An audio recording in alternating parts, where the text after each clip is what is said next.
warahmatullahi wabarakatuh. Selamat siang semuanya. Ya, semoga kita selalu dalam lindungan Allah Subhanahu wa taala dan diberikan kesehatan. Baik, nama saya Ita Arfianti. Saya di sini dipercayakan untuk mengampu mata kuliah algoritma dan pemrograman 1. Saya akan share screen.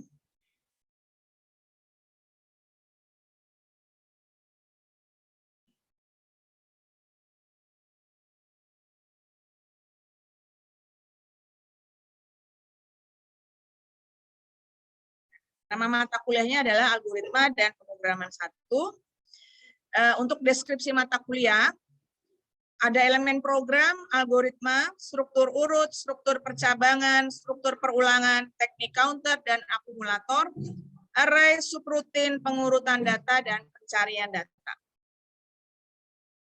Untuk capaian pembelajaran mata kuliah, jadi diharapkan mahasiswa setelah menyelesaikan mata kuliah ini dapat memahami konsep dasar algoritma, menganalisis sebuah permasalahan yang digunakan untuk desain sistem berbasis komputer dengan menggunakan bahasa pemrograman Dev C++. Untuk kode mata kuliah ini adalah SIT 1207 dengan jumlah SKS 2. Jumlah pertemuan adalah 16 kali, sudah termasuk ujian tengah semester dan ujian akhir semester. Untuk capaian pembelajaran lulusan program studi, yang pertama, mampu melakukan analisis dan desain dengan menggunakan kaidah rekayasa software dan hardware, serta algoritma dengan cara menggunakan tools dan dapat menunjukkan hasil dan kondisi yang maksimal untuk aplikasi bisnis. 2. Mempunyai pengetahuan dalam penyusunan algoritma pemrograman yang efektif dan efisien, serta dapat merancang, membangun, dan mengelola aplikasi sistem informasi secara tepat dan akurat untuk pendukung pengambilan keputusan. Yang ketiga, memiliki kemampuan untuk menjadi tenaga profesional untuk pengelolaan basis data, rekayasa perangkat lunak, jaringan komputer, komputer grafis, dan aplikasi multimedia, serta memiliki kemampuan menulis laporan penelitian dengan baik, serta mengelola proyek sistem informasi dan mempresentasikan karyanya tersebut. Untuk materi pembelajaran, ini ada materi sebelum UTS maupun setelah UTS. Untuk materi sebelum UTS adalah elemen program, algoritma, struktur urut atau sekuensi, struktur percabangan, struktur perulangan. Sedangkan untuk materi setelah UTS adalah teknik counter dan akumulator, array dimensi 1, array multidimensi, subrutin, data sorting, serta data searching. Untuk penilaian, di sini saya ambil dari tugas sebesar 10%, kehadiran 5%, UTS 35%, dan UAS 50%.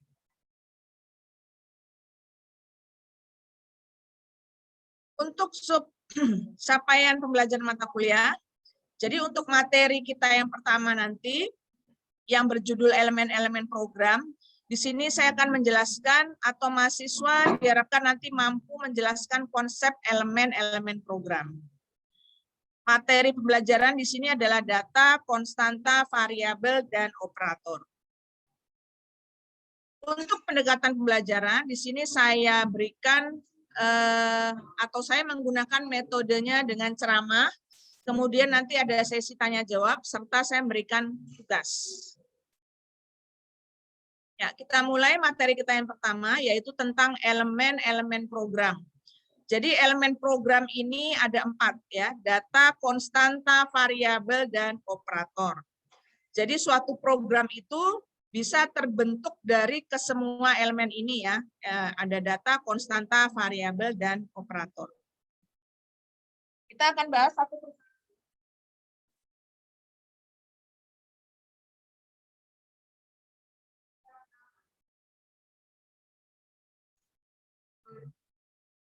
Terdiri dari angka, huruf, dan simbol. Angka itu dari 0 sampai 9, kemudian huruf dari A sampai Z, baik huruf besar maupun huruf kecil. Kemudian simbol itu seperti ada seru, kemudian ada pagar, dan sebagainya. Nah, untuk angka dalam data numerik.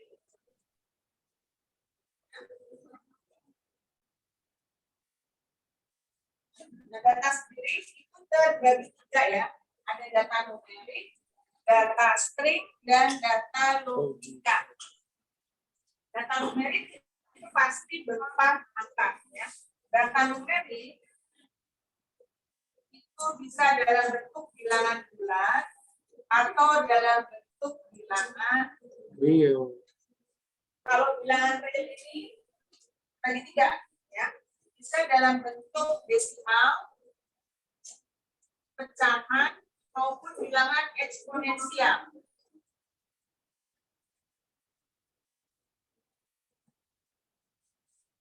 Kemudian, kalau data non-numerik ini sering disebut dengan data string. Ya. Non-numerik bisa berupa angka, huruf, dan simbol. Nah, perbedaan data numerik dengan data non-numerik. Kalau data non-numerik ini penulisannya menggunakan tanda petik. Ya. Contohnya, di sini ada nama, kemudian ada alamat, kemudian ada angka 2. Ya. Di sini ada yang menggunakan tanda petik ganda, ada yang menggunakan tanda petik tunggal. Bedanya apa? Kalau tanda petik ganda itu digunakan jika karakternya lebih dari 1. Ya. Tapi kalau hanya lebih dari 1 karakter, maka tanda petik yang kita gunakan adalah tunggal. Ya. Oke, kemudian ada lagi data logika. Data logika ini terdiri dari 2, yaitu true atau false, ya, benar atau salah.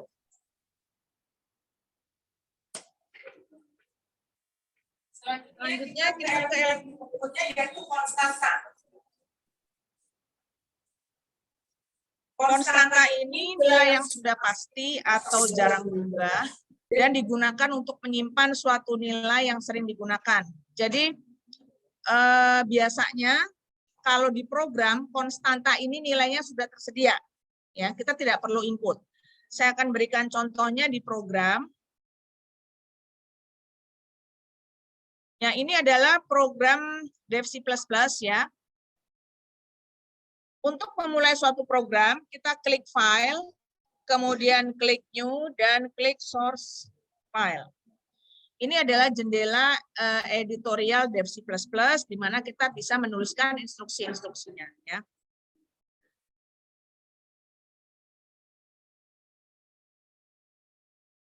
Nah, ini saya menggunakan file header IOStream.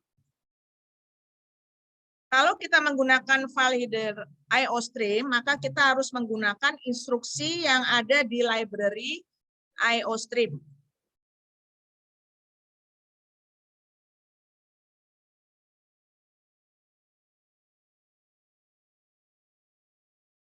Ya, untuk menuliskan instruksi program, kita tuliskan di antara kurung kurawal ya.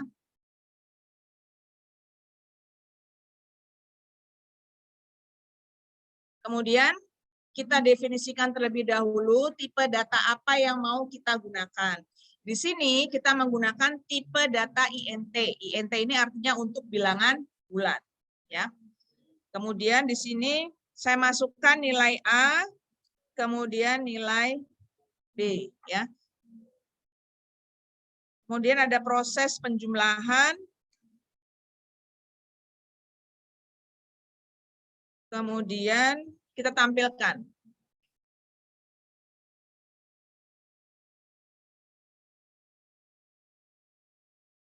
Ya. Jadi di dalam program ini sudah ada datanya, nggak usah diinput, tinggal diproses, kemudian ditampilkan. Nah, setelah program selesai, kita compile dulu. Dicek apakah terjadi kesalahan atau tidak. Nah, sebelumnya akan disimpan. Kita kasih nama contoh 3 ya. Kemudian kita simpan. Kalau tidak ada pemberitahuan atau notifikasi error, maka ini bisa langsung dieksekusi ya. Bisa kita klik tombol F10. Maka keluar nilainya tadi 2 ditambah 3, maka nilai C-nya adalah 5 ya. Ini contoh penggunaan konstanta. Nah, sekarang kita kembali ke slide tadi ya. Jadi konstanta ini ada 2 jenis ya. Konstanta bisa menyimpan data string maupun bisa menyimpan data numerik. Kita kembali ke slide. Ya, ini berikutnya variabel. Kalau variabel nilainya bisa berubah-ubah saat program dieksekusi. Ya, jadi beda dengan konstanta tadi. Kalau variabel nilainya, datanya kita input, baru bisa diproses. Ya, sama seperti konstanta, variabel terbagi 2, variabel numerik dan juga variabel string. Ya, sekarang saya akan berikan contoh penggunaan variabel. Kita buka file baru.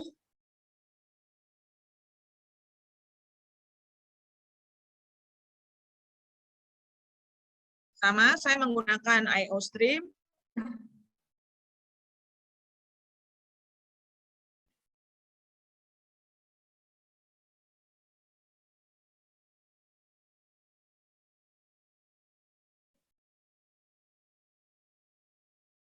Kemudian kita definisikan variabelnya A, B, dan C semuanya bertipe integer. Kemudian kita masukkan datanya.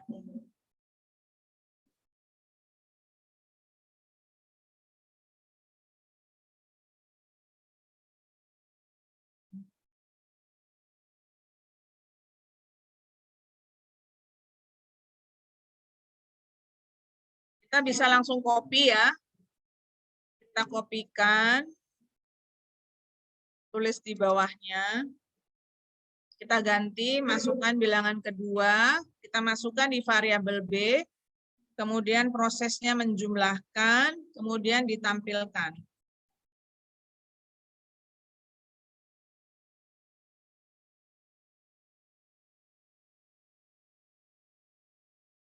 Ya, ini bedanya dengan program yang sebelumnya. Di sini ada perintah untuk memasukkan bilangan pertama dan kedua. Kemudian kita compile lagi, kita beri nama yang lain ya. Kita simpan, kemudian kita tekan tombol F10. Nah, di sini dia akan meminta memasukkan bilangan pertama. Misalnya kita masukkan angka 10, kemudian bilangan keduanya minus 10. Maka hasilnya 0. Ya.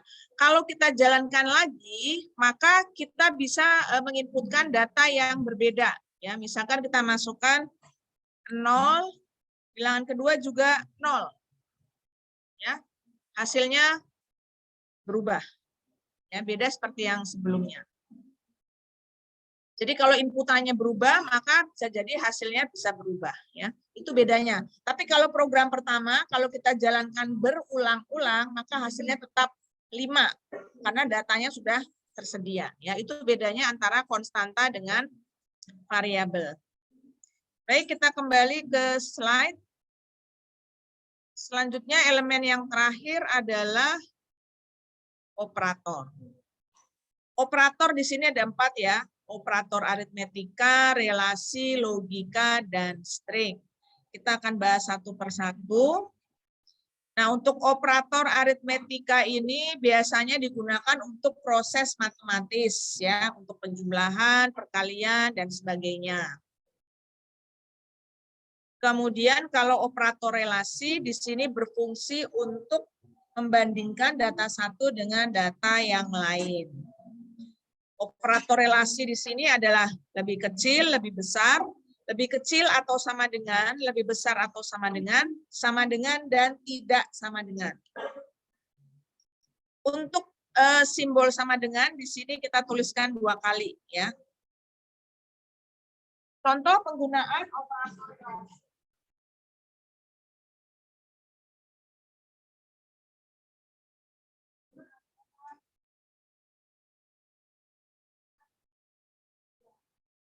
Ya.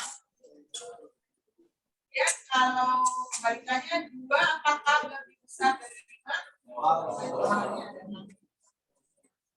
Nah, kalau kita menggunakan operator relasi, maka datanya berupa data nominal.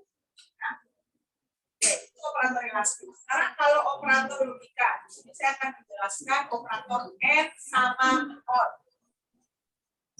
Sebelumnya kalian harus memahami dulu tentang tabel kebenaran.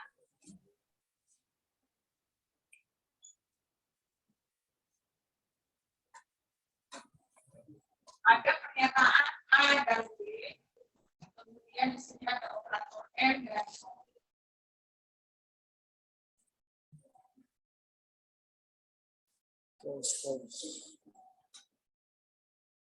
Kalau kita mau suatu pernyataan hasilnya benar, jika kita menggunakan F, maka dua pernyataan tersebut harus benar. Jika mau hasilnya benar, maka dua pernyataannya harus benar.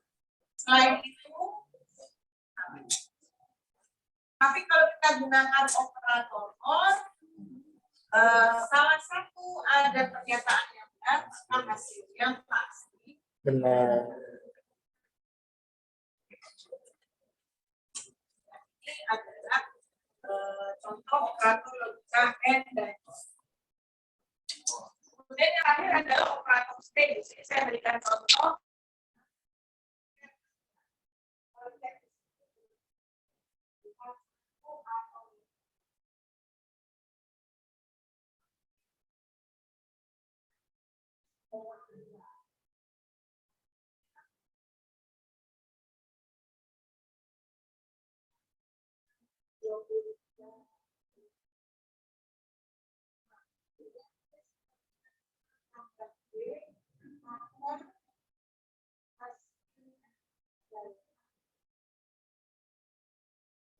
Ya.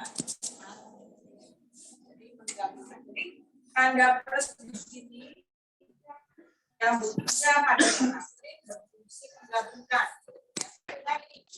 A 23 B 45 C sama dengan A ditambah B 23 tambah 45 9. Yang ini adalah data numerik, yang ini adalah data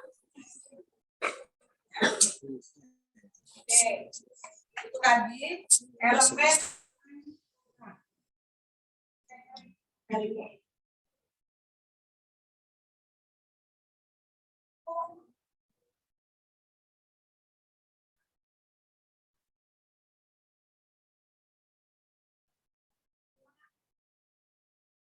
ya.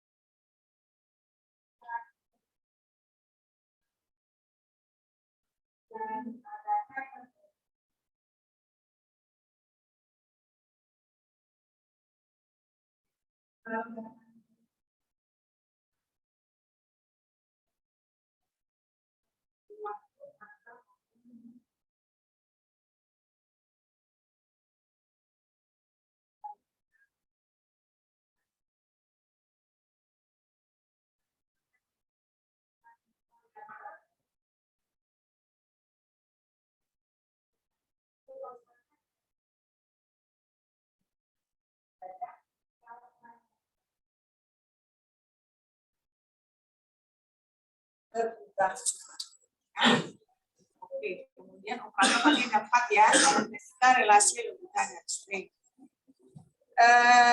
Cukup materi kita hari ini. Sebelum saya akhiri, mungkin ada yang ingin bertanya? Ya, silakan boleh berdiri.